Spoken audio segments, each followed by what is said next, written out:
à tous et bienvenue dans ce nouvel épisode de Vivez la Vendée. On est à Saint-Florent-des-Bois avec Lucie. Bonjour Lucie. Bonjour Anaïs. Est-ce que tu peux nous parler de ton métier assez atypique, le métier de plumassière? Oui, alors la plumasserie, c'est le fait de travailler les plumes. Ah oui, c'est court, c'est expéditif. Alors les plumes, oui, c'est le fait de transformer une matière qui est la plume en fait.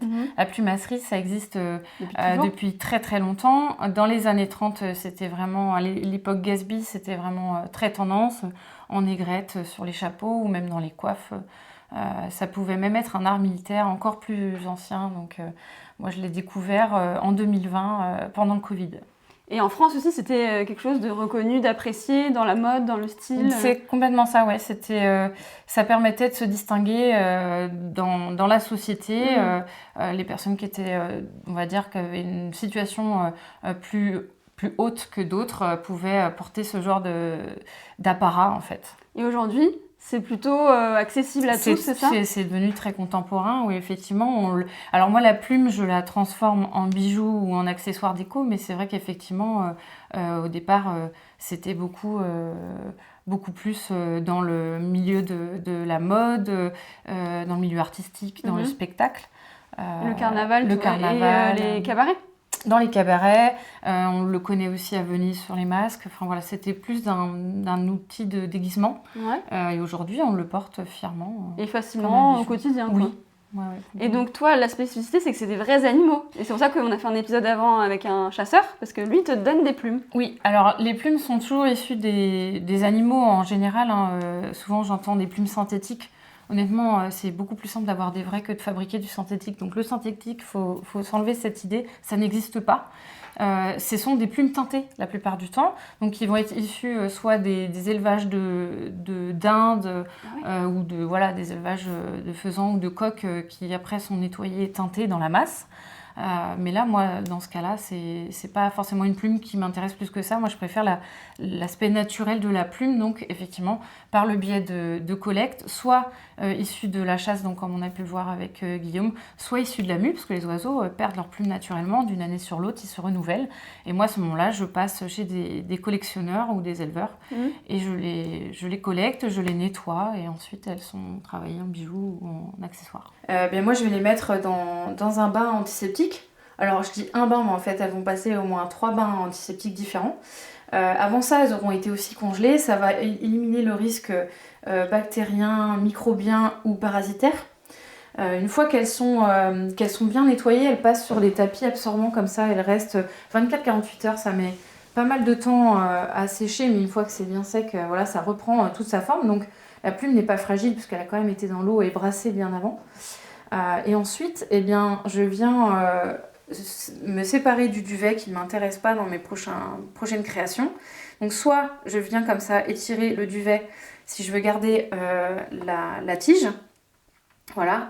Ou alors sinon, en général, je prends mes plumes. Donc je fais ça le soir tranquillement devant un film.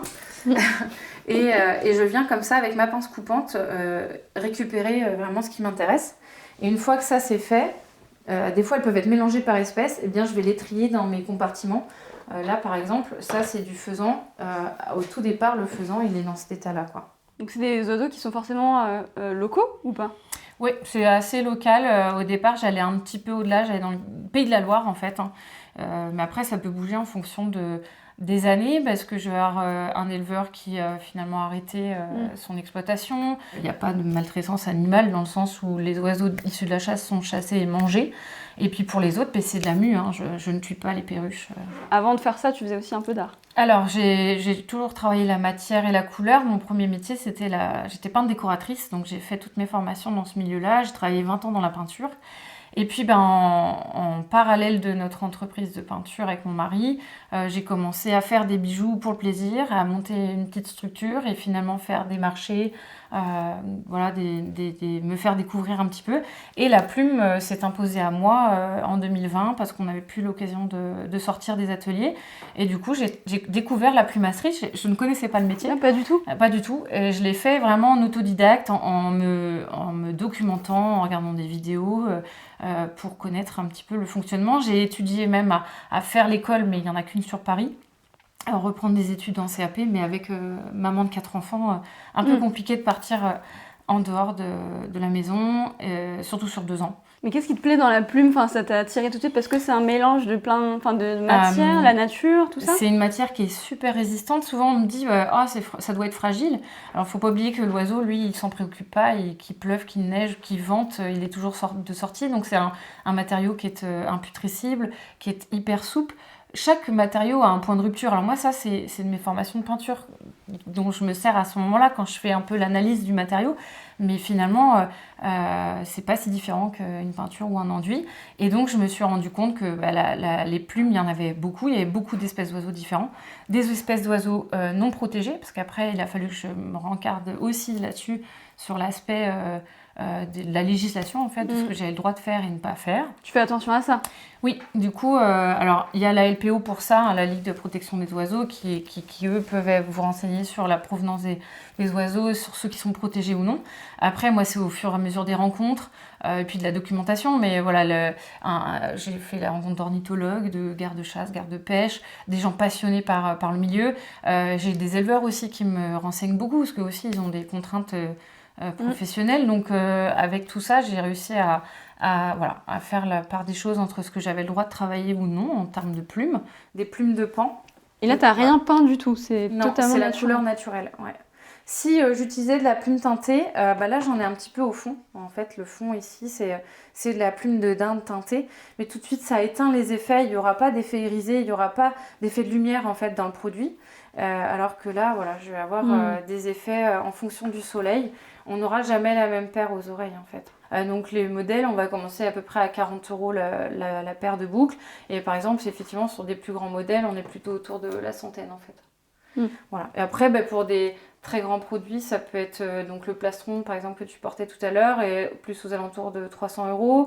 Après, c'est vraiment en fonction et de la quantité de matière que j'utilise et du temps que j'y passe. Et les œuvres d'art, on est plus sur 2000. Voilà, et les œuvres d'art, c'est souvent, là du coup, c'est le temps, la matière et surtout finalement l'originalité de l'œuvre. Ouais. Si les téléspectateurs veulent te fournir des plumes, j'imagine que tu as peut-être un besoin.